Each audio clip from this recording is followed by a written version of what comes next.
Hey, and welcome to another episode of Late Night Tape 3. It's been on since we've done one, but we're here, and I decided because this stemmed from a conversation I had with Mike on Twitter the other day about the best animated feature race. So I thought, why not actually invite Mike and Cam on to talk animation and all that. So, Mike, how's it going? Pretty good.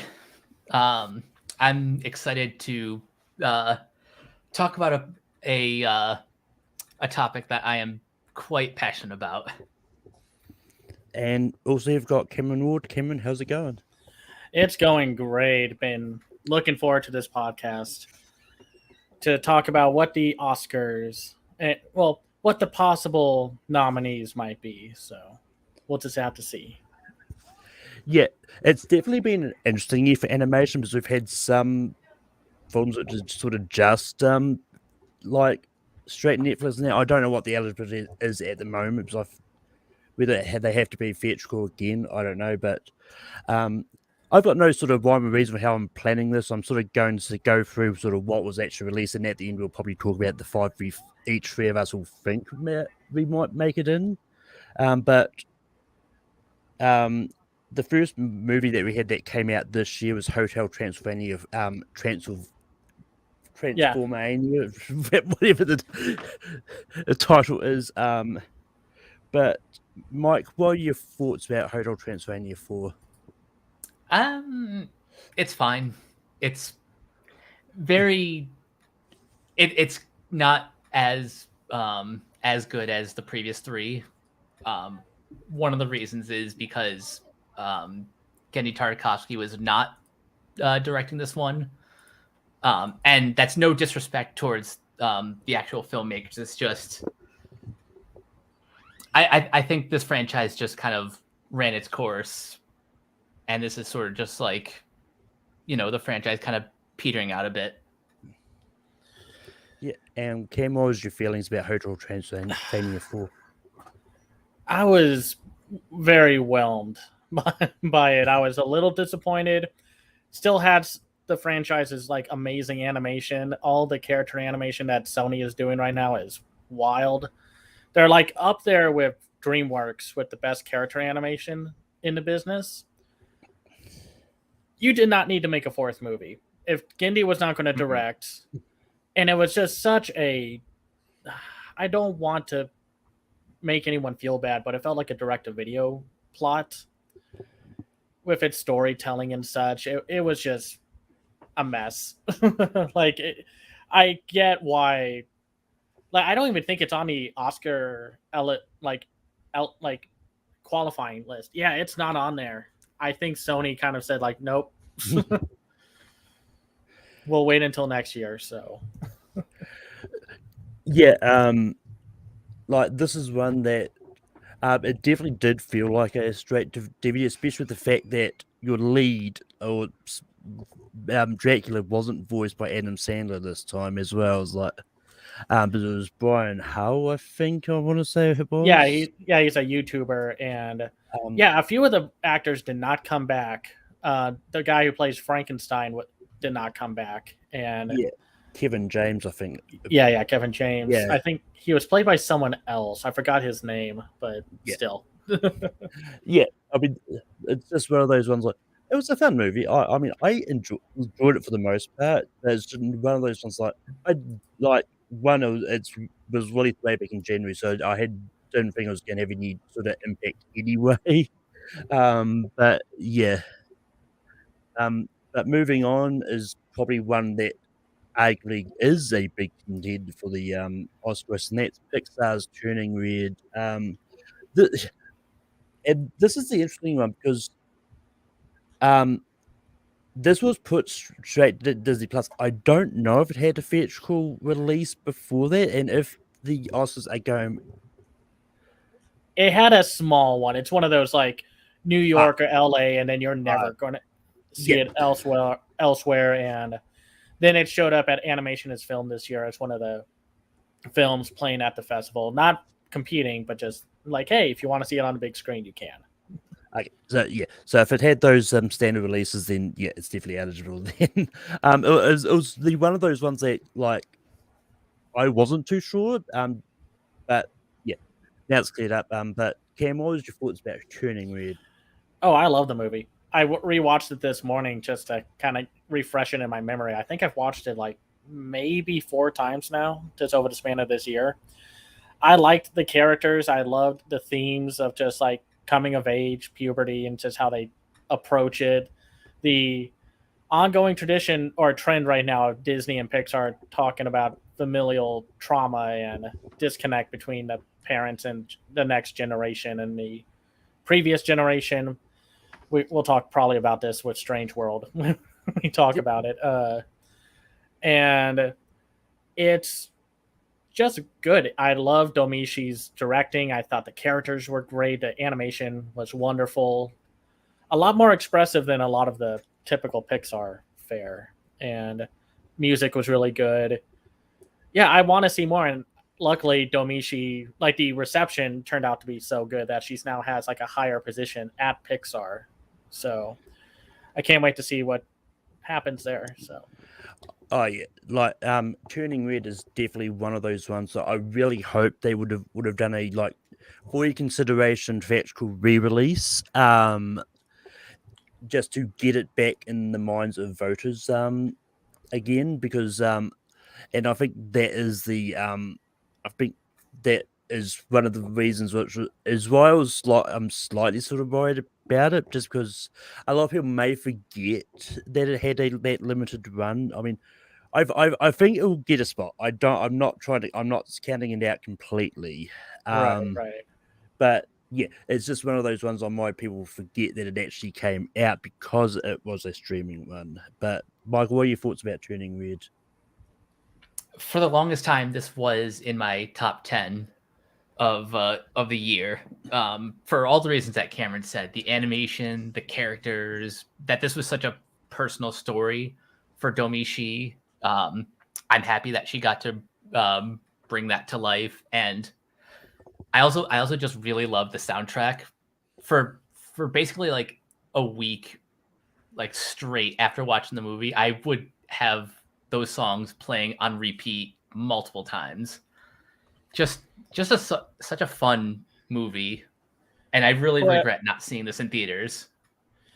well, like Billie Eilish, I think helped write some of the music. Yep. So Billie so Eilish that and her makes brother sense. Phineas. Yeah, yeah, yeah. No, it makes sense that the music was a hit. Yeah, and um, it's one of those ones I really hope it gets sequel. Because I don't know. It's one of those. I don't know how Disney is going to judge giving sequels when it comes to movies that wasn't specifically released for theaters. I know it was supposed to, but then switched up. But I hope they do give it a sequel. Not that would know where they'd go with it either. But yeah. But it's just like Encanto. I'd like to see a sequel, but I don't think we need one. It would have to be like a TV show, maybe. I Yeah. don't know if they Or could. like a series of shorts. Oh Yeah, yeah, yeah. so, yeah. Give me a series of shorts about the dad. I love that character. So Yes. But moving on is a movie that I haven't got around to seeing yet. It's now just put on Amazon Prime. For me, I just had to go around to it, and that's the DreamWorks is the Bad Guys. But yeah. Mike, what are your feelings about the Bad Guys? This movie just radiates style in every sense, like from the animation to the action, to the characters. Um, it's just one of those cool movies, and it's the first of two features of DreamWorks that really kind of bring in like a new era, sort of. And I'm just really excited for um and like I'm just really excited for the future of this studio, because this looks like it's a big year for them. It And yeah, it's an upgrade. Like last year, it was Spirit Untamed and Boss Baby Family Business, which didn't really light the world on fire. And with this year, like the bad guys that was great to see on the big screen, and you can tell the people making it really loved Lupin the Third. Like so much of Lupin the Third's DNA is in that movie. It's like hilarious because like you got the wolf, he's very much Lupin. Well, Lupin means wolf, and then the overly zealous, obsessive cop or slash detective Zenigata is the police chief here in this one, and its action is well made. Its story's a little simple, and I didn't laugh at every joke, but when the jokes like hit, it really hit, and it is a new step in DreamWorks trying out different art styles that, of course, everyone is now trying to do because of Spider-Verse kicking down the door and such. Yeah. And I mean, we'll get to it when we get to the other one, which is, of course, Puss in Boots' Last Wish. But like this could be there's an argument to be made we could get two DreamWorks in the Oscar race, whether or not that happens or not, because there's a lot of competition. But the next one is a movie that I've not quite heard about, but it's on a list of movies that came out in theaters this year. It's called Charlotte. I don't know if either of you know much about that. I do. Yeah, no, that was the biopic of the artist and such, and biopic. Like I want to. It's a drama. I think Keira Knightley produced and is the lead actor in it, and while it's animated, it has some lovely CGI visuals, and they do these like transitions by showing the art that she made. It's definitely like set up like a traditional biopic, and I can understand if people don't really know how to react to that, because it's like, this is like every other award season film, but it's animated. So yeah, I just put up the cast list. It's actually got a kind of a stacked cast. Well, not quite really stacked, but you've got like Keira Knightley, you've got Jim Broadbent, you've got Sam Claflin, you've got the late Helen McCrory in there, and Mark Strong and Sophie Okonedo. So it's got a really interesting cast. It's also really depressing by the ending. So unless you know what happens, be ready. Yeah. I mean, I don't always expect biopics to be happy, joyful. So. Oh, of course. No, well, it's award season. Half of them are going to be uplifting and inspirational, and the other half are just going to make you be like, okay, I'm going to just sink into the corner in the dark, kind of think over my thoughts. Yeah. I mean, another one I don't quite know about, but Cam might. Ella and the Little Sorcerer. I don't think I saw that one. No, it's weird how these smaller, like either indie or overseas animated films come out, and like I'm looking at the eligible list, and I saw Little Nicholas at Animation is Film, one of my favorite movies at the festival. Obviously, one of the big winners at Annecy and such. Doesn't have a proper U.S. distributor yet. They have one for a theatrical run, and I know some people are getting screeners for it. But yeah, I haven't heard about the one that you talked about. Me neither, honestly. And I try to keep up with as much as possible. Same. Yeah. But anyway, moving on to another one I'm pretty sure people have heard about, the Bob's Burgers movie. Yes. But Mike, what are your thoughts about the Bob's Burgers movie? So I'm not a regular Bob's Burgers fan. I've only seen like a handful of episodes, and that was just to prepare for this movie. But that being said, this movie is delightful. There's just something about the Belcher family that we can all kind of relate to, and yet they still stand out like in their own unique ways as characters. The closest comparison I can make, like as far as this movie's accessibility, it's kind of like the Simpsons movie. You can walk into that without having seen the show and still have a good time with it. Yeah, and well, it's got like a 2D animated vibe of a Muppets project. Very low key, very funny and in its own light way, but witty way. And its music and the dance sequence of the Some Lucky Ducks number is very much like, oh, that's like a Muppets sequence. But no, it's got a few elements of like they've introduced like the villain character, he's been in the show because I thought at first like, oh, it's the obvious bad guy because I've never seen him before. He's new to the movie. But no, it's super funny, very charming. Every time I like hear about the theatrical experience of this one, everyone just had a good time. My theater had a great time. And it's a shame it didn't do better because it was like one of the few 2D animated films in wide release. And you gotta go to it, even if they're not like the big original stuff. You gotta go see the stuff if it's playing in your theater, man. Like, come on, people.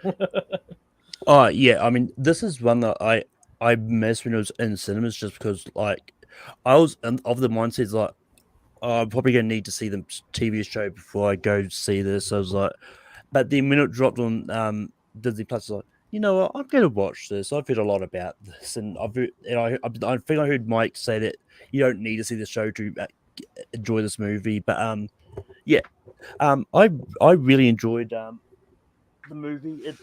It's one that is definitely interesting. Just for awards wise, because it's a big enough IP that it could get nominated. But in saying that, the Simpsons movie wasn't nominated at the Oscars, so there's also that as well. I don't think it has a chance. As much as it would be funny as heck to have like the characters of Bob's Burgers present an award or something like that, which everyone would love that. Come on, like that would be great. But I think there's way too much competition, and the Oscar voters are kind of like, a licensed property. Give it away, shoo. Yeah. Such. Which sucks because the Lego movie suffered because of that. So yeah, if this was maybe a lighter year, then maybe it could have gotten in. But even then, there are just too many obstacles in its way. But yeah, and I think if the Oscars really wanted to, I think they could still get them to present an award even if they're not nominated. Oh yeah, no, just do it. Hey, the Oscars are being run on the channel Disney owns. They could put in a little money to have the Belchers give out an award. I mean, I think didn't they have like, I'm pretty sure they had the Simpsons presented an award at the Oscars once, or because I think there was something that they animated. I think it was either Toy Story or something. I think they did do something like that in a previous Yeah, I year. remember that. I know in the first ever Best Animated Features, they had Shrek and Donkey, Mike and John Goodman's character. I don't know why I'm blanking on his character. Yeah, Sully, and Jimmy Neutron in the audience, even though they weren't really there. I think it was the Golden Globes or maybe the Grammy or the TV awards and such. Oh, the Emmys. Yeah, the Emmys. I was about to say the Grammys. Like, no, that's not it. Where they had Brian and Stewie from Family Guy present. Yeah, I believe that was the Emmys. Yeah. Yeah. But anyway, moving along, is a movie that is a Shudder movie called Mad God was released, which is described as a stop-motion adult animated experimental horror movie, which was apparently produced over a period of 30 years, which surprised me. But Mike, did you see Mad God? I have not had a chance to see this yet, but just for like its reputation and for the director Phil Tippett's like reputation, I have to check this out eventually. And there's a rumor going around that that Guillermo del Toro wants to work with him to bring his the Mountain of Madness story to life, and I really need to see that.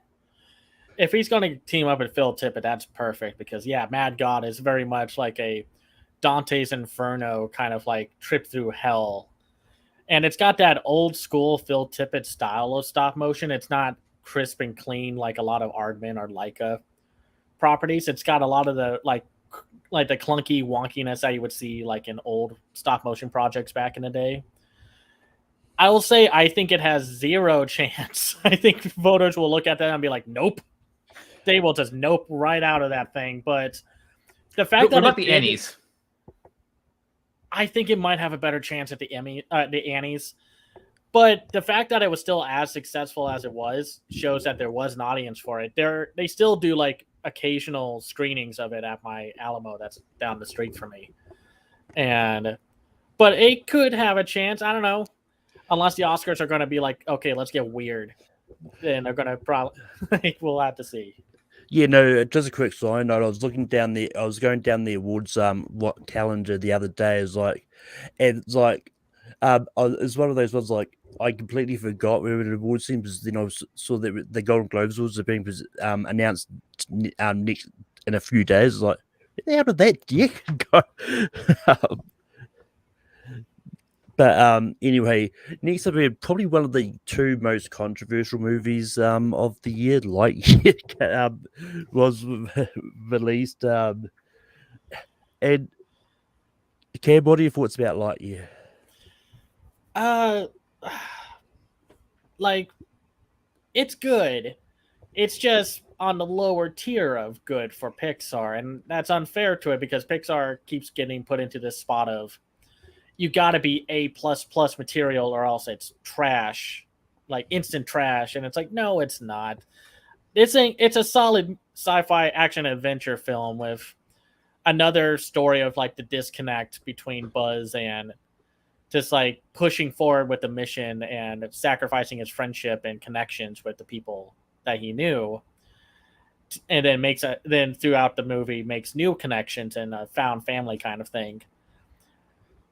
Disney has an issue with making action adventure films. I don't know. They just don't have that spark that a lot of like of the best action adventure films or just action films in general have right now. DreamWorks somehow tapped into that with Kung Fu Panda and such, and just there's just nothing as thrilling about it as other films. And then the twist happens, and I'm thematically I get it. I just don't like the twist. But I know a lot of people, like a lot of the controversy outside of the gay kiss was like, I don't get the concept. And it's like, it's the movie that the toy was inspired by within the Toy Story universe. It's like how we had a RoboCop and a Rambo cartoon, like animated series and action figures, when those aren't made for kids. Nope. Yeah. But I get it. And it just showed that people just weren't looking for a movie like this. And I feel like I heard that this was like the last thing Lasseter greenlit before he got the boot. But I can't confirm that. So it's just, grain of salt with that. Yeah, I mean, this is one of those ones like I definitely had a lot of fun with Lightyear. I actually really enjoyed this. And it's just one of those ones that I had fun. Like, with all the confusion about the kiss him was like that was barely a big part of that movie. There was no reason to have be upset about that. It's 5 seconds of like, and maybe at a total of like 2 or 3 minutes. Like Disney and Pixar need to still do better. Like, come on, don't give us just a tiny, tiny sliver of proper representation. And to give it credit, Strange World did it better, but it's still in that range of like, you can do better. Come on now, you have all the money in the world. But people getting mad at it, no man, there was like way more offensive things to get mad at than a same-sex kiss. Exactly.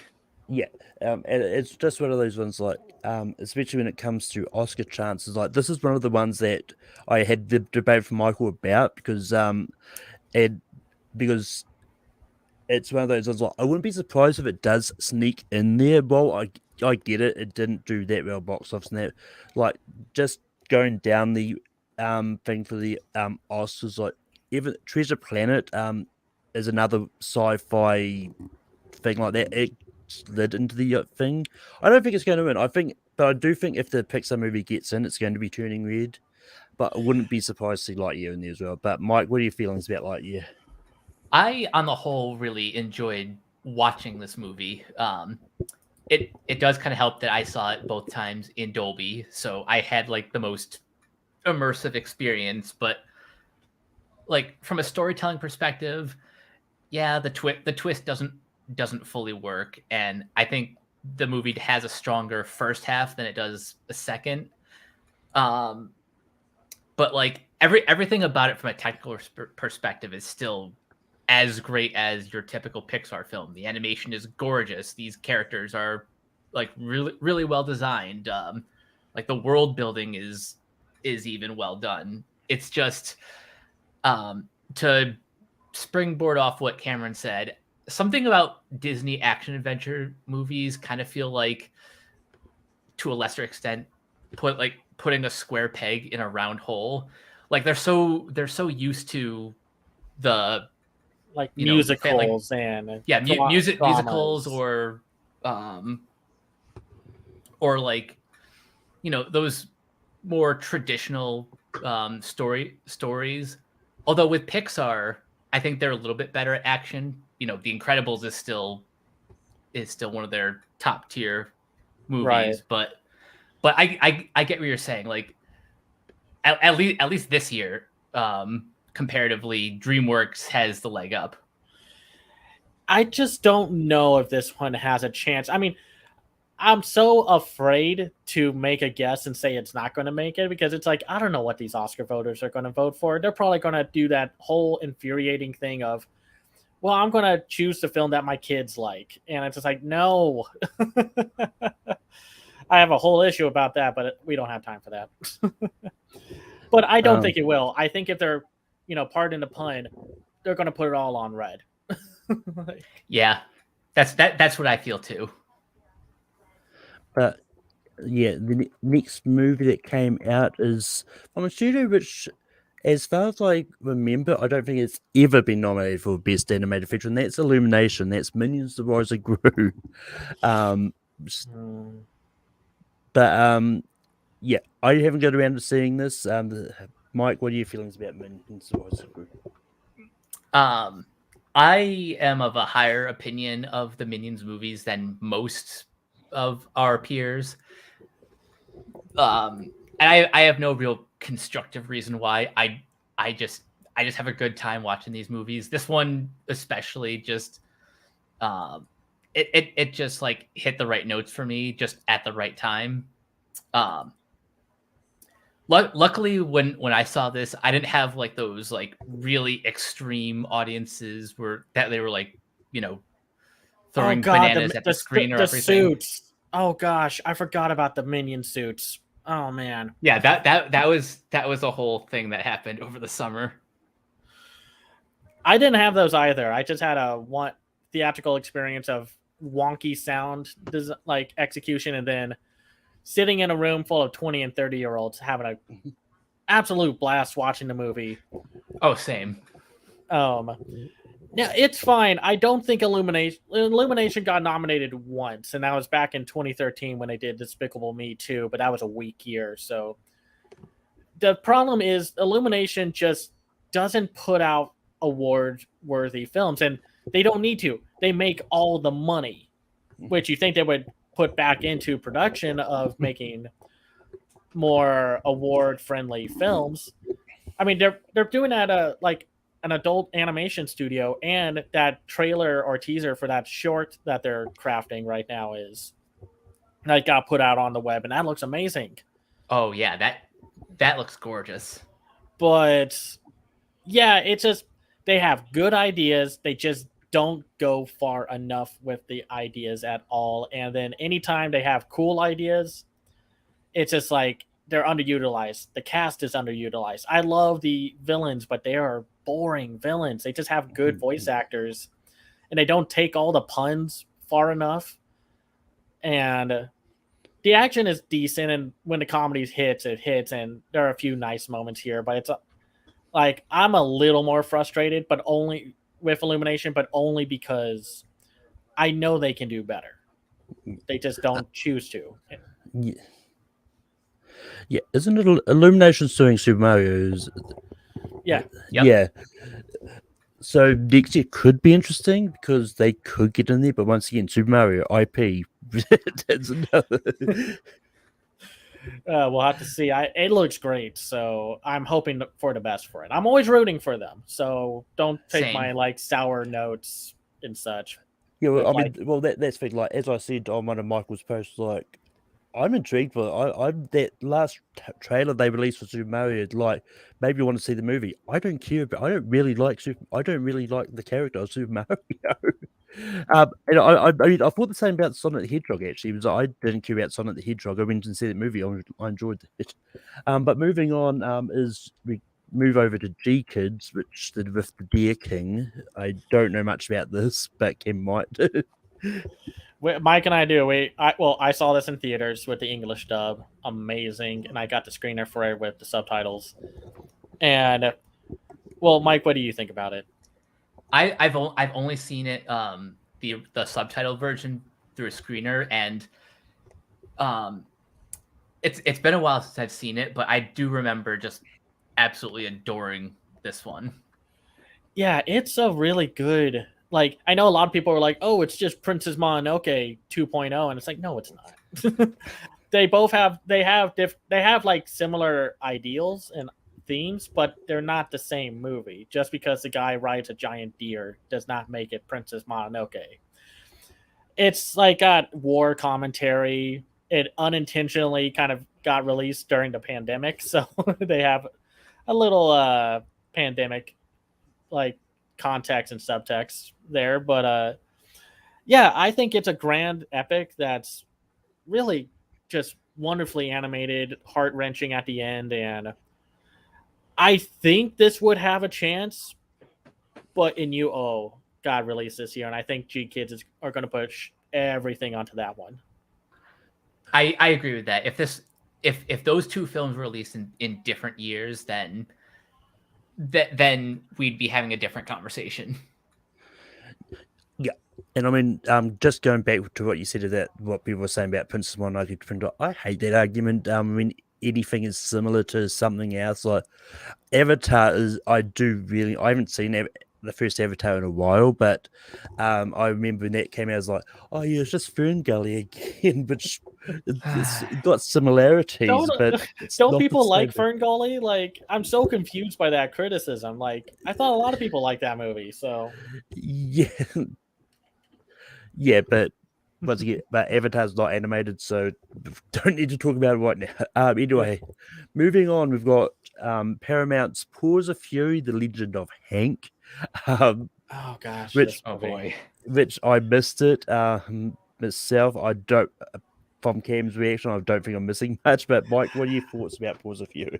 Well, Mike, I'll just say this: the fact that it got released is a miracle because it was stuck in production limbo for like a decade. So, whatever you feel about it, I feel good for the team that actually finally got to release the film.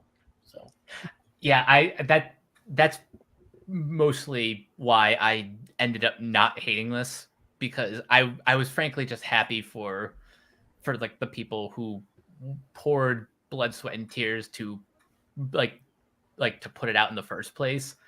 And no, it's not great.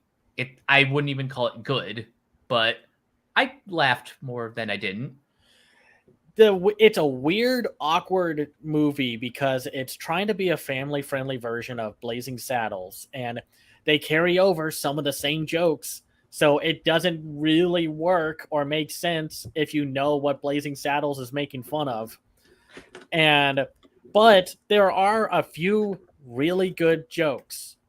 And I can't say I recommend it based off of just a few jokes, but I've seen worse. Netflix put out like two of the worst animated films of the year that aren't the good ones that they put out.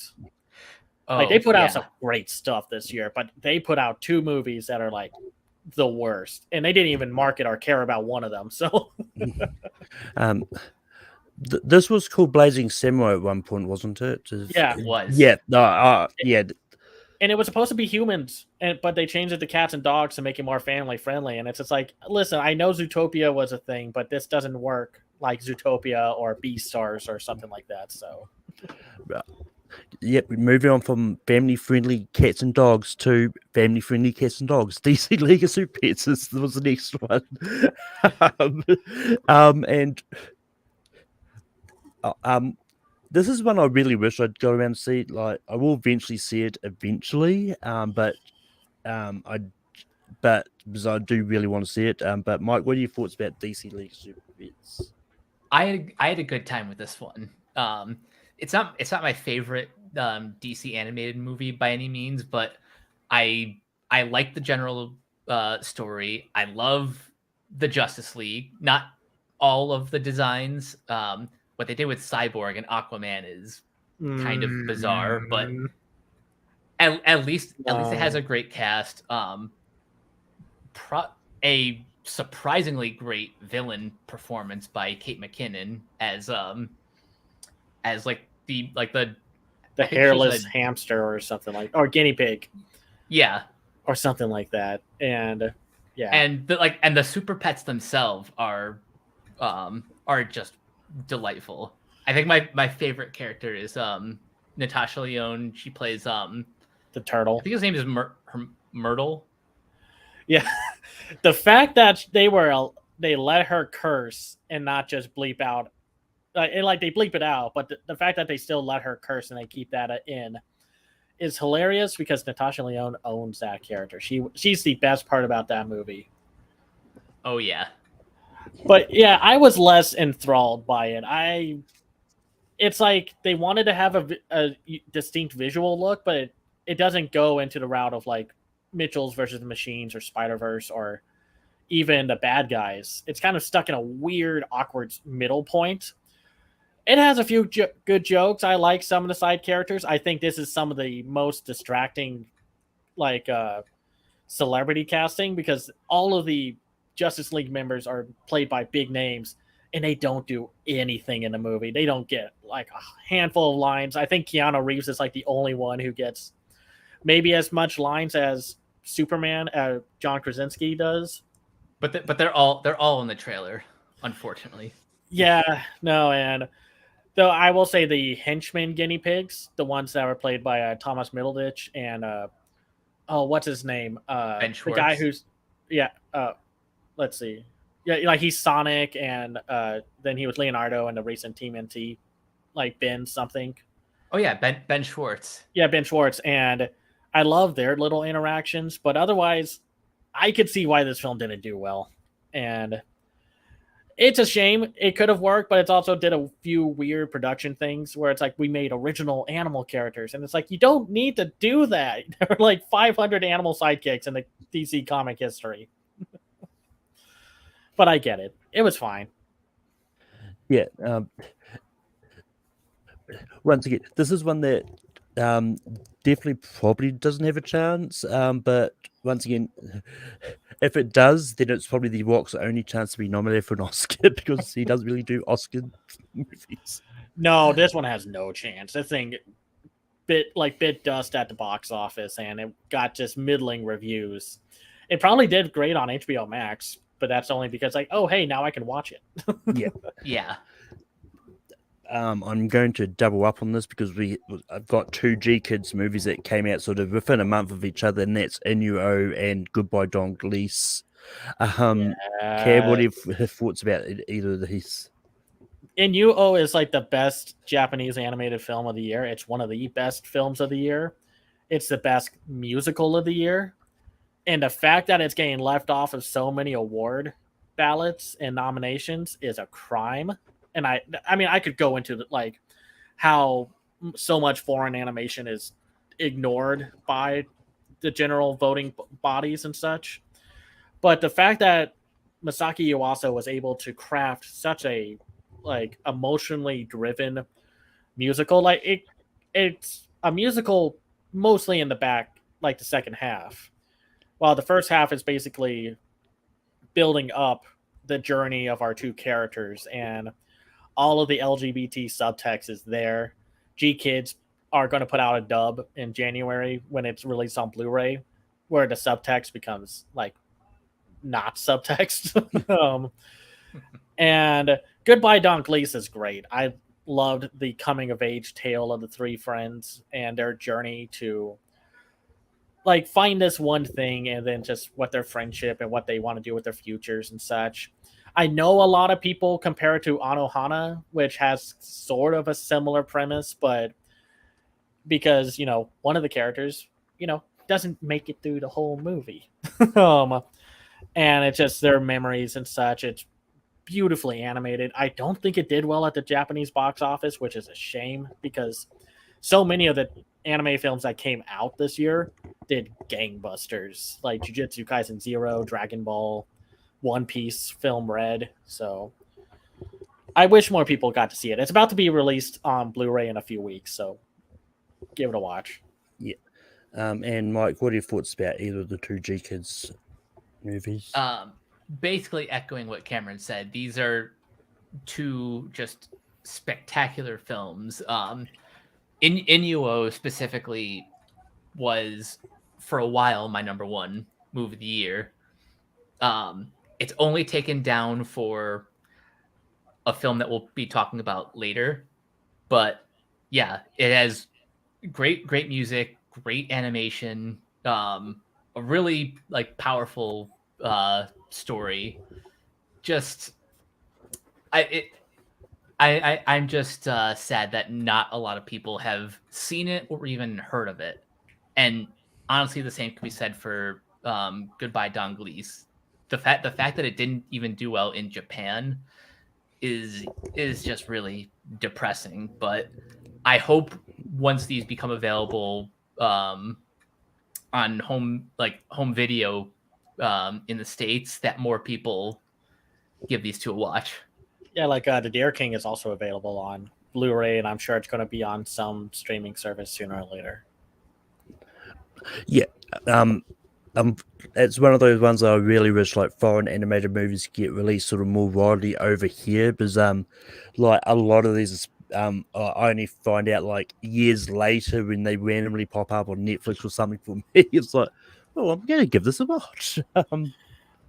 I think if yeah. G Kids has a chance this year, they're going to put it all on Inuo. Like, I think that's their best bet. It just means that the voters actually have to watch the movie, Yeah. which is apparently kind of scary to them for some reason. But and this is why I look forward to the Annie Awards more so than the Oscars, because they actually do give credit to not just like mainstream animation, but foreign and indie titles as well. So everyone kind of gets a fair shake. Yeah. I think I skipped one in doing that. Yeah. Also came out like it's a movie. It was released in theaters. Dragon Ball Super Superhero. I'm not a big Dragon Ball Z guy, so I just didn't go see it. But Michael, what are your thoughts about Dragon Ball Super? I am a huge Dragon Ball fan. I have been since I was, 10 years old. So naturally, I saw this one twice in theaters. It's great.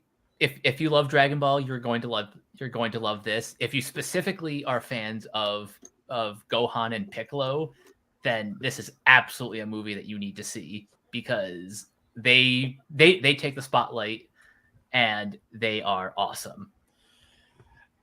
flimsy reason to keep Vegeta and Goku out of the film aside, which actually has a great punchline at the end.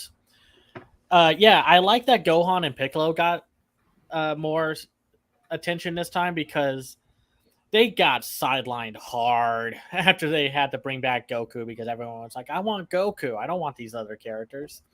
It's also the first time, or one of the first times, that Dragon Ball was in CGI, and they did a great job with the visuals. Like, Japan is getting really good at CGI animation. Like, Lupin the First was great back in 2020.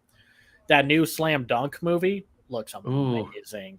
Ooh. And the action doesn't get sacrificed or compromised by it being in CGI. If you like that Dragon Ball Z fighter game, it's basically that kind of CGI visual quality, just on a film scale. Though it is funny, the English dub has Charles Martinet, the voice of Mario, in it. But but the Mario movie can't have Charles Martinet as Mario. So whatever. Yeah. But no, it has no chance. They didn't. Sony and Crunchyroll did not submit any of their films this year for. They could have, but for some reason they didn't. And understandably, they probably wouldn't have done well anyway. But Probably. the fact that they didn't even do it for Jujutsu Kaisen Zero or any of the other ones that did like a lot of money at the box office is interesting. Still. Yeah. But next up is a franchise I've never heard of until a few years ago. Ted the Lost Explorer and the Curse of the Mummy. Ted the Lost Explorer movies have been popping up a lot recently, but I've not heard much about them. Cam, what are your thoughts about this one? I did not see this one, but I've seen the last two. They are very popular and pop up on like streaming and like direct-to-video releases. It's a very popular Spain franchise.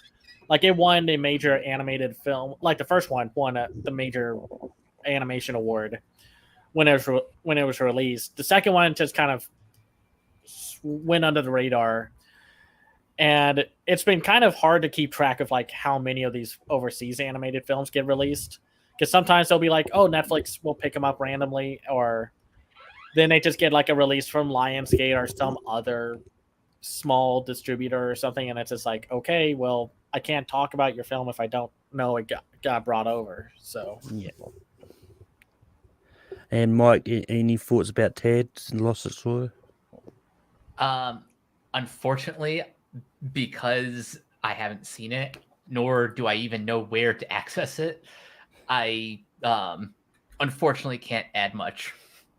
Yeah, it's a Paramount movie, so I expect it's probably Paramount Plus, if anything. that's interesting. No, I just feel like I would have heard about it, but yeah, I'll have to find it somehow. But hopefully in the future, some of these titles become a bit more accessible. Yeah, totally. Moving on, we've got the One Piece film Red. And once again, another IP one. Mike, what are your thoughts about One Piece? So I have an interesting relationship with One Piece. Like, although I haven't been watching it regularly, it's always sort of been, one that I've been aware of through cultural osmosis. I remember reading like a little bit of the manga through Shonen Jump back when that was a physical release in the States. Then I saw like some random episodes on Toonami, and then I saw this movie in theaters, and yeah, it's good. It's fun. It's really it's a big celebration for the manga, which is turning 25 years old this year, and it has probably one of the most interesting antagonists I've seen in any animated movie this year. Plus, it's a musical, so yeah, you're gonna want to go for the songs. Yeah, no, this like I know a lot more about One Piece. Like I'm not up to date on it, but I'm still going through the franchise, and this one's not the most friendliest film to get into because it is like a celebration, and they introduce a ton of characters that unless you know who they are, you're going to be like Patrick in that meme from SpongeBob going like, who are you people? And Uta, the villain, is very fascinating. She's an idol, but then goes for a more cult leader like character. And it's just cool to see One Piece get a lot more love now, because it had like such a struggle to get popular here in the States because, 4Kids botched its release, and then Toonami, and Funimation, now Crunchyroll, picked it up, and it's just a lot. Like, it's not like I don't recommend it for newcomers to the franchise, but it's a fun movie to watch. I definitely recommend it for that alone, just for action and music. Yeah. But the one thing I will add, because I mean, you said like you don't think either of them Dragon Ball getting it, but if one of these does slide into that 5, which one do you think is the more likely one to get in? Probably One Piece Film Red, just because it has a bit more, I don't know, pomp and circumstance to some extent. I think Jujutsu Kaisen Zero has the better chance. It has the new fan base that, like, it's a newer show. It has a fresh fan base, and it's the best looking of the franchise films to come out this year. And I do agree with that. like it's Studio Mappa. They make amazing work. Like if you aren't watching Chainsaw Man right now, that's some purdy stuff. But moving on, we've got the second controversial Disney movie coming out, and that's Strange World. One that I kind of wish I've seen. I think it's finished in cinemas for me, but it's I still plan on trying to see it at some stage. But yeah, Mike, what are your thoughts about Strange World? So I saw this one again earlier this afternoon, and I really like it as a fun sort of action adventure movie. I had an epiphany about this, that it's basically a pulp sci-fi version of an episode of The Magic School Bus. And if you've seen the movie, then you kind of understand what I'm talking about. But basically, the strange world that these characters encounter is well, closer to home than you may think. It's a real hardcore bummer that an original action adventure animated film from Disney is not doing well. Marketing, like, I've seen marketing for it. I've seen ads and trailers and commercials for it, but apparently not enough people did. So I'm wondering how screwed over its marketing budget got.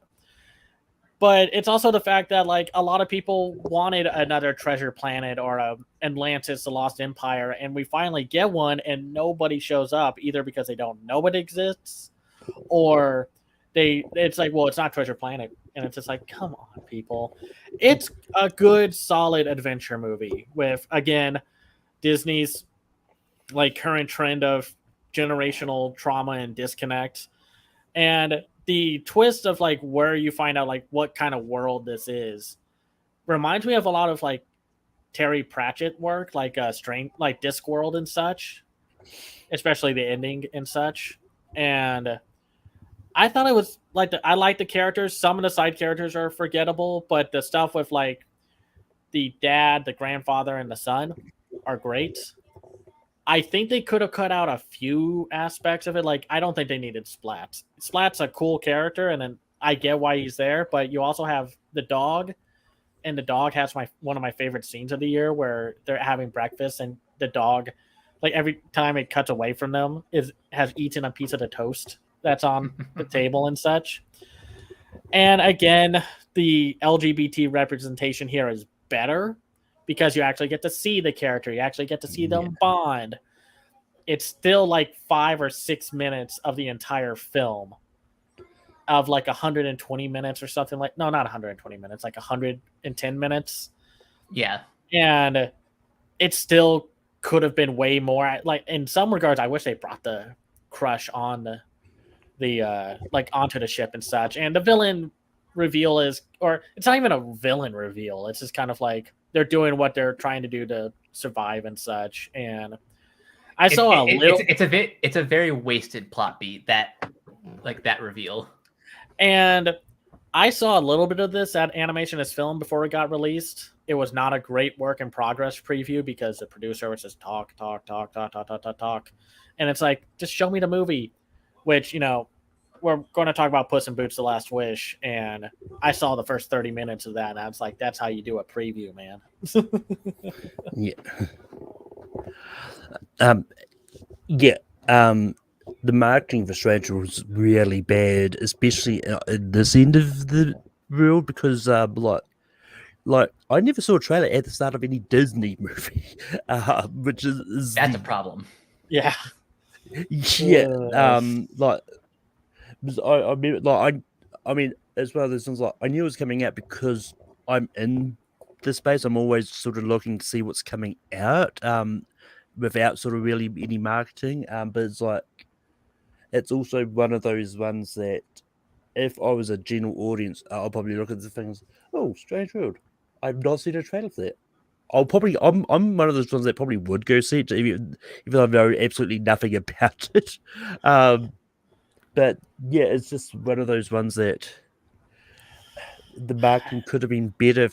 Like it's just there's definitely something that they didn't do with this marketing that they could have, and that I don't know if it was how they did the trailers or if it um or what the issue was why people just didn't want to go see it, because it's one of those ones like it came out Thanksgiving weekend.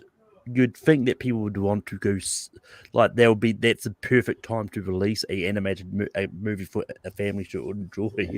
The fact that I keep hearing I didn't know this came out is a bad sign. And Yeah. I'm not saying it's the reason why Chapek got kicked off Disney, but it's a reason. It's just a reason on top of reason on top of reason of why. So One might argue that this movie's underperformance could have just been the straw that broke the camel's back.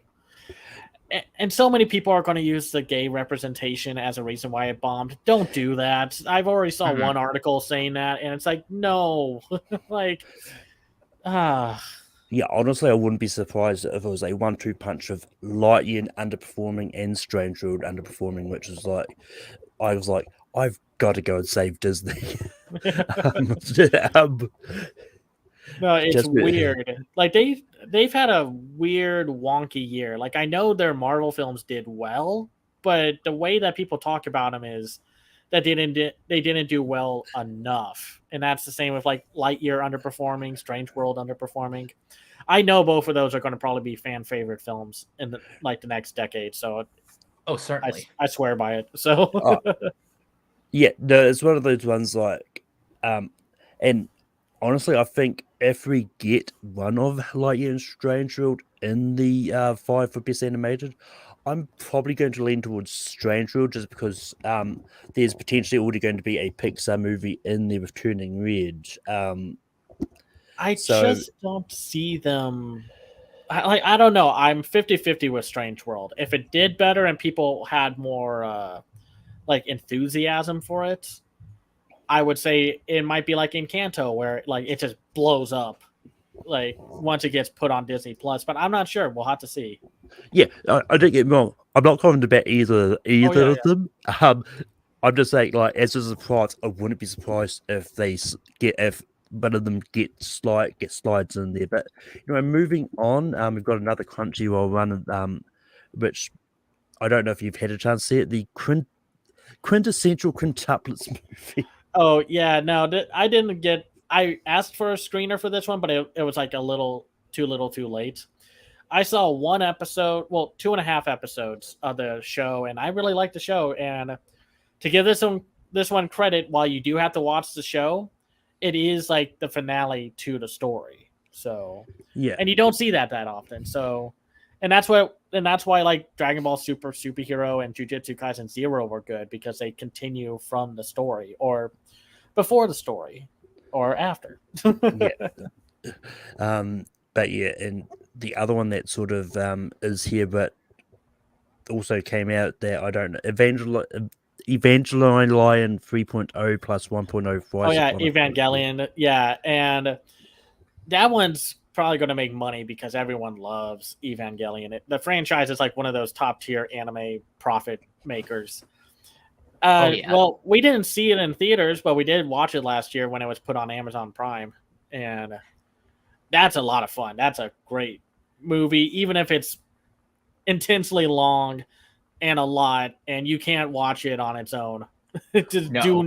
do not try to watch it on its own. You got to watch the show. You got to watch the previous rebuild films. And Like if you want to get into Evangelion, it's like it is worth it, but just be warned, it can get a bit self-indulgent at times. If you know anything about the creator. And well, it had a tumultuous production history, and that's what happened with the other films, like the rebuild films. They were meant to be like 3 films, and then it became 4, and then it took forever for the last 2 films to come out. So it's like, okay. But moving on to Puss in Boots: The Last Wish, this hasn't come out for me yet, so I haven't had a chance to see this. But Mike, have you seen this? Not yet. It releases in the States like the 23rd, I think. 21st. Oh, okay. Yeah, they're giving this the Wednesday release because they believe in this, and they want as many people to see it as possible. I saw the first 30 minutes when I was at Animation is Film, and just off of those first 30 minutes alone, this might be one of the best films that DreamWorks has made, like in their entire history. Not only because of the vibrant and stylized painted look of the characters in the world around it, but the story has like an actual like heart and focus and themes of like morality for Puss in Boots. And the fact that the wolf character is played by the actor who's in Narcos, who played Pablo Escobar, is so... Ooh, that's good casting. Well, it's unreal because like they talked about this at Animation is Film. They brought him in, and they were like, he was super excited about voice acting, and he would do all these different takes, and they were like, this is really cool, but man, they are like he's getting really into it. Not in a super method acting kind of way, but like it was just fun to hear those production stories. And Joel Crawford, the director, seems like such a swell guy. I talked to him and I told him I loved Crude's A New Age, and I think this is going to be a hit. I think this will probably be DreamWorks' biggest financial hit, not just because it's connected to Shrek, but for the year. Like the early reviews have already been like, yeah, this is top tier. Like it's a banger and whatever. Yeah.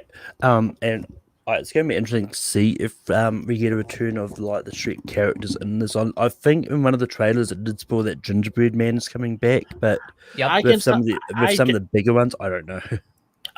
Within the first 30 minutes, they showed references to the characters, but I don't. The thing about the Puss in Boots franchise side of Shrek is that they pretty much disconnected from the overall Shrek universe, so Puss in Boots can stand on its own and such.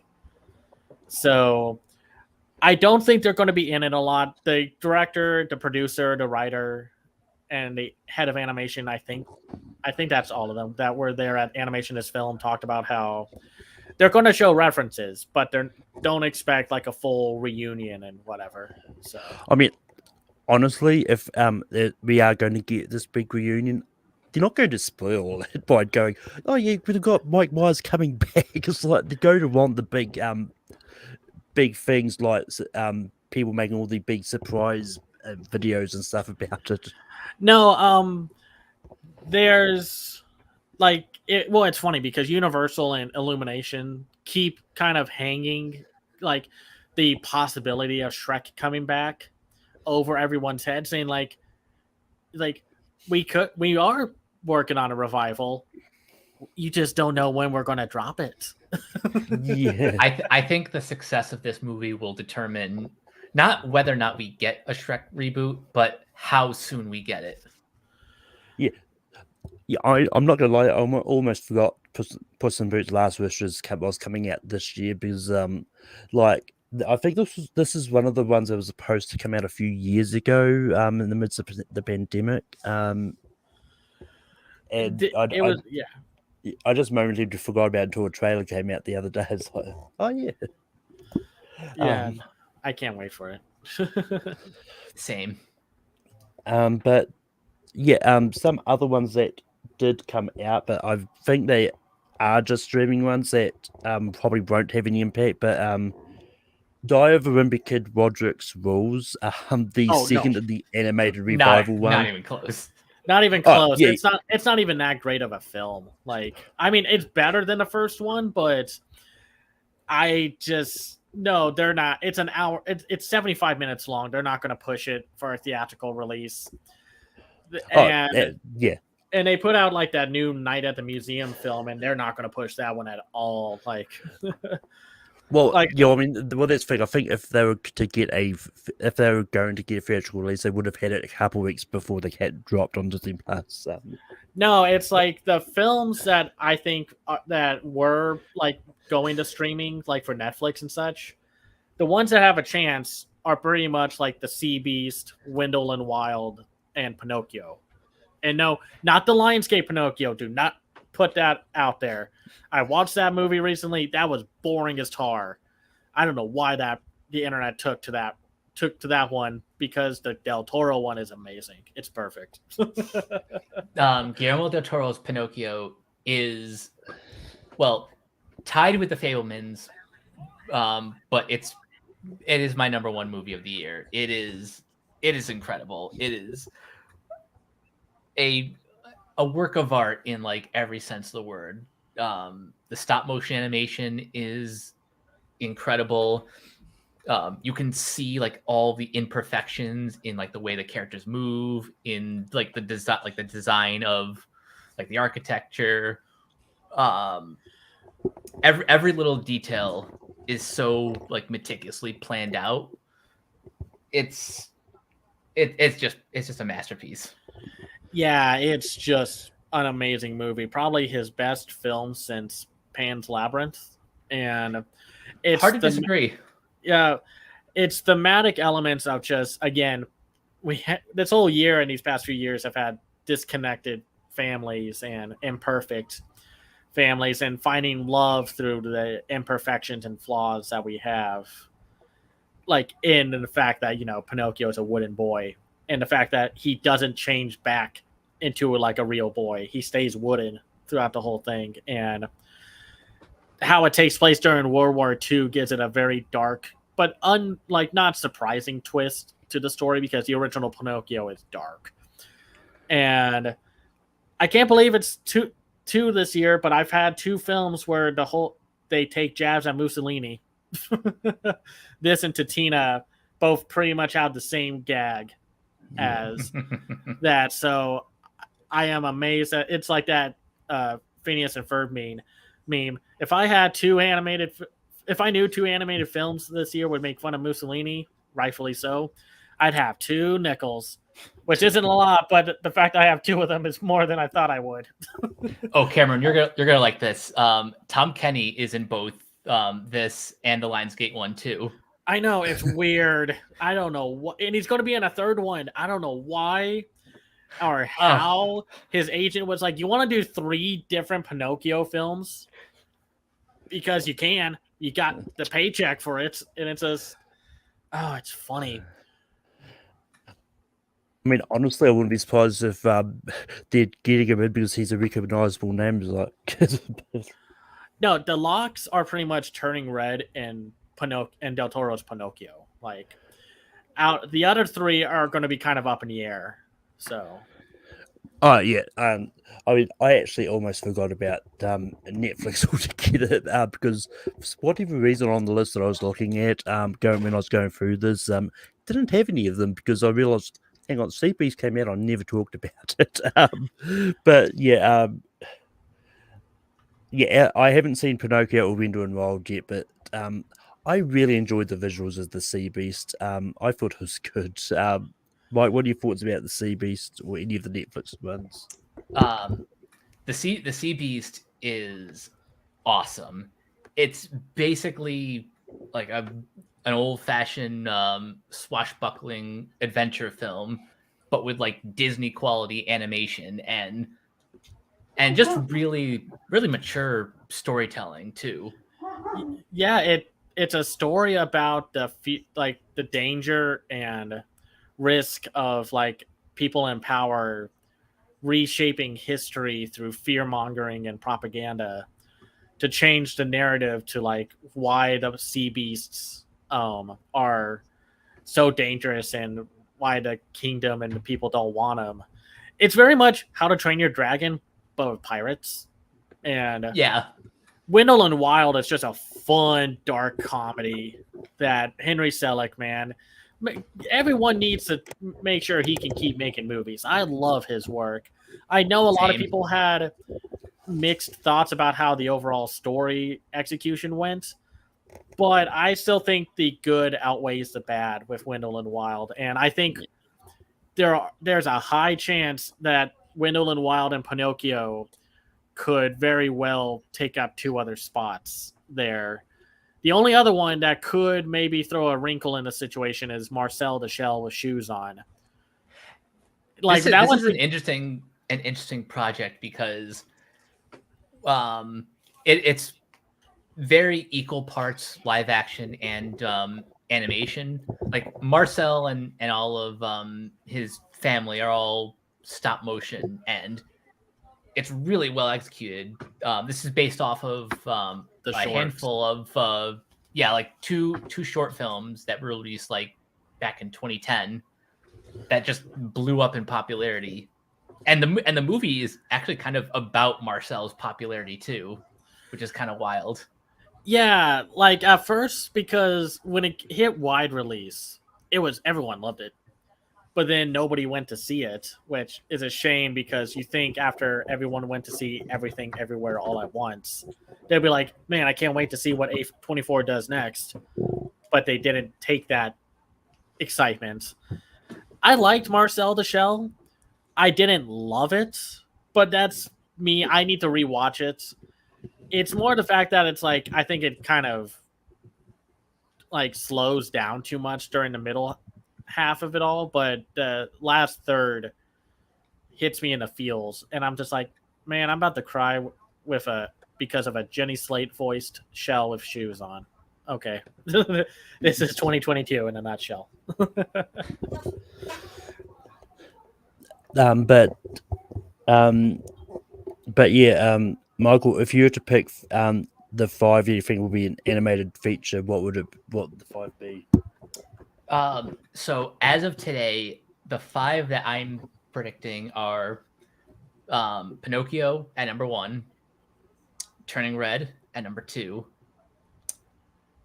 Puss in Boots probably is number 3.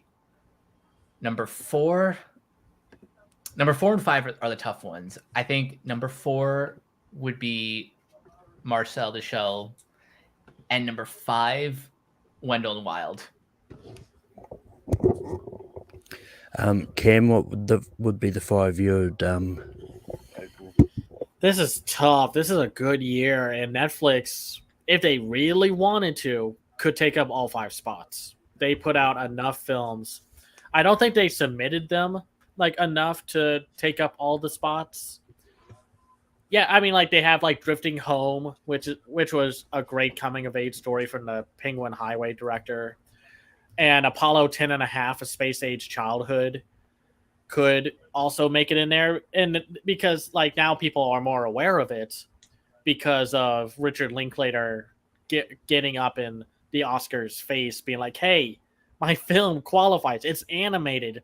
You dorks! Like, come on, man!" And then also My Father's Dragon. Ooh. And that's a cartoon saloon film and the Academy loves cartoon saloon. So it's tough to know. If I had to pick 5, I think Turning Red, Pinocchio, Wendell and Wild, and You All. And then it's like a toss up between My Father's Dragon and Puss in Boots: The Last Wish. I think in a lighter year, My Father's Dragon would have been a shoe-in, but because this year is so competitive, it's kind of in that 6 to 10 spot. Like Marcel the Shell is winning a lot of awards right now, so it could very well take a 3rd or 4th spot on there and give A24 its first animated nomination and such. But we'll have to. It's tough. I'm looking at the list here. Like New Gods Yang Jian was a lot of fun, but they're giving out a January release, and I just don't know how well that's going to do. or if anybody's actually going to care. Because I saw that animation as film, I loved it. Let's see, Oink. I I don't think enough people know what Oink is, and I like that movie. I saw it at Fantastic Fest.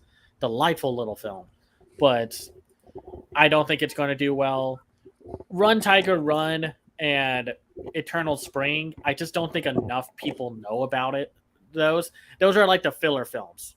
They're put in there because they needed to have 27, even though they could have put in a few other films. But Do you think Eternal Springs could? Do you think Eternal Springs could show up in like best documentary or best international film? I know Aurora's Sunrise is submitted for best international film, and I think documentary. I think it could go into documentary as well, which will be interesting because we have 2 animated documentaries this year. So it's tough. I don't know. It's going to be a bloodbath. It's going to turn into Squid Game probably halfway through the list. So yeah, like it's one of those ones. Like for me, it's tougher because there's a lot that I haven't seen. But if I was to have to pick, like Turning Red, Pinocchio, would definitely be like at least the 2 like big ones. And I'm going to be bold here because I feel a lot of good about The Bad Guys and Puss in Boots. So I'm going to be bold and say this is going to be the year we're going to get 2 DreamWorks in here. And just based on how Cam feels about Inua, I'm going to say that it has a hesitantly 5th spot. But yeah, just because as I said last year, there's always at least one or 2 foreign films that do make it in. I think if there's one here, maybe Inua is probably that one. I hope it is. Yeah. The one thing I did think about when you were talking about Marcel is how much of a movie needs to be animated for it to count. Because didn't you say Marcel's part live action as well? Yeah, it and Apollo 10.5 were kind of getting debated about do they count as animated films. And I would argue Marcel does because a lot of the focus is on Marcel. It's mostly animated, despite the fact, it's kind of like Who Framed Roger Rabbit.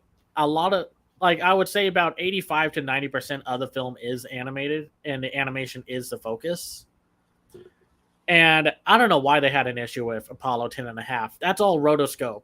You have to animate rotoscope stuff. So the only reason that it wouldn't make it is because nobody knows about it or cared about it, which is sad. A new Richard Linklater film and nobody cared. That is sad. Yeah, I mean it's one of those ones because the way I see rotoscope is pretty much the same when it comes to motion capture type films. Because I did quickly look on Wikipedia, which is not the be all end all when it comes to looking up stuff, but apparently they in 2010 they did enact a rule about motion capture employed and it was A Christmas Carol and The Adventures of Tintin, which both sort of brought that there and how they might not be eligible in the future, but the rule was only possibly made to prevent nominations of live action movies that rely heavily on motion capture, such as Avatar, which is really... I know everyone is just like, it counts. It's mostly animated, and it's like, yeah, but that's different, man. Like, no. I mean, look, the remake of The Jungle Book, I mean, is one of those live action animation hybrids, which I wouldn't argue, but the recent Lion King one, if it was good, does count because it is.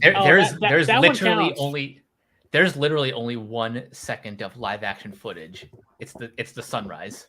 Everything else is animated. Yeah, everything else is animated, so that would absolutely count, which would have been weird. Because I mean, yeah. It is going to be interesting to see what happens when this Mufasa movie comes out that's been done by Barry Jenkins, which I still find that very strange sentence to say. Hey, he either got the money, that like a big paycheck, so he's like, okay, if I do this, I get to do something for me. And but also, or he gets to do both because get a big stack of money, and he maybe could come up with something. Who knows? The idea that it's a prequel is wild. It could go in so many directions. I mean, it's still going to end up with him a movie later dying, but Still, yeah, I mean, I'm curious because it's Barry Jenkins. yeah, Yeah. same. because it's one of those ones like people have pointed out that the last three of Barry Jenkins movies, like they've all been trending really high on Rotten Tomatoes scores. Like I think they're all in the 90s. What I've heard. So I mean, this could actually be a remake that people would like. But yeah, it's interesting. But that's it for a future year to talk about. But that brings us to the end of this. But Michael, what are some of your favorite animated TV shows that you may have seen this year? TV shows. Obviously, the Cuphead show is just a fun time. Trying to think what else. Well, Legend of Vox Machina, Oh, which is getting absolutely. a new season next year. Well, next month, and let's see what else came out this year. There's been so much in television. Well, Inside Job Part 2 was great, and Little Demon was great. A show that I really liked. If you're a fan of Phineas and Ferb, then you might want to check out Hamster and Gretel. It's a fun light superhero kind of parody show. Obviously set in like that same kind of world, but it has that very similar sense of humor. Right. It takes a minute to find its groove, but once it gets going, it's really good. Yeah, there was like Bee and Puppy Cat, which also got released this year. Well, finally released this year, and that one was a weird lo-fi delight. And then there's just too much anime, y'all. So much anime. I don't know. Is there such a thing as too much anime? Well, it depends on the genre, honestly.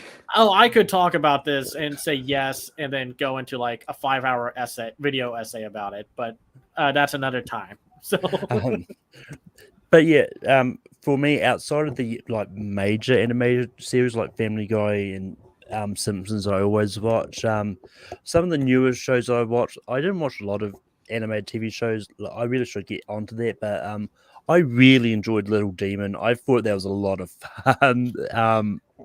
And I almost forgot about that Vox Machina came out. I did enjoy that. I'm a big D&D nerd. Really enjoyed that. But Brian does say in the chat like his 5 would be Pinocchio, Minions, Puss in Boots, Marcel, and Turning Red. I really don't think Minions has a shot. Minions is not getting in. I don't think so. Yeah. But this is one thing I will point out. I don't think Rescue Rangers will count because I think it had a theatrical release, but it's mostly live action. Like that's a weird Who Framed Roger Rabbit situation. I don't think it will. The other reason I don't think it will is because it already won for best TV movie at the Emmys. Yeah. Oh, yeah. And then there was like Intergalactic, which got categorized as a TV special, which is like, man, that thing's 90 minutes. It's a movie. Yeah. And that one was really good too. If you're a Kid Cudi fan, you should definitely check that one out because that's like that's his passion project. Yeah, and then Rise of the TMNT too, the movie was also really good. So, but that won't make it. Yeah, and yes, Amphibia is great. Yeah, but that does bring us to the end of late night. Michael, where can people find you online? You guys can find me on Twitter, Mastodon, and Hive, all those places at Captain K42. You can check out my quick thoughts on letterboxd.com/CoachK42. And you can follow Renegade Pop Culture on Facebook, Twitter at Ren Pop Culture. You can listen to all of our podcasts on Anchor, Spotify, Apple Podcasts, etc. And everything can be found at renegadepopculture.com. Need an escape? So do we. You can find me on Twitter at Cam's Eye View. I have a Hive. I don't have a Mastodon yet. I also run my own website called camseyeview.biz, where I review animated films and shows from around the world called The Other Side of Animation. I have a Patreon at patreon.com/camseyeview, and that's where you can find me. Oh, and also watch The House on Netflix. That's a great movie. Ooh, yes. What, Wolfhill and Amy Poehler? No. Get that out of here. No. It's a stop-motion horror anthology film. I knew the one you're talking about. I just wanted to make that joke. Oh yeah, no, I get it, Dave. Too many films share the same title. Looking you, Halloween and Scream. But anyway, but you can find me on Tape Fear Productions, where I host Rankum every Sunday. Got top 12 Brendan Fraser movies coming tomorrow. It's going to be a little bit earlier. It's going to be at 6 p.m. Eastern for change. And then I'm all over the place. You can find me sometimes on Movie Hero Network,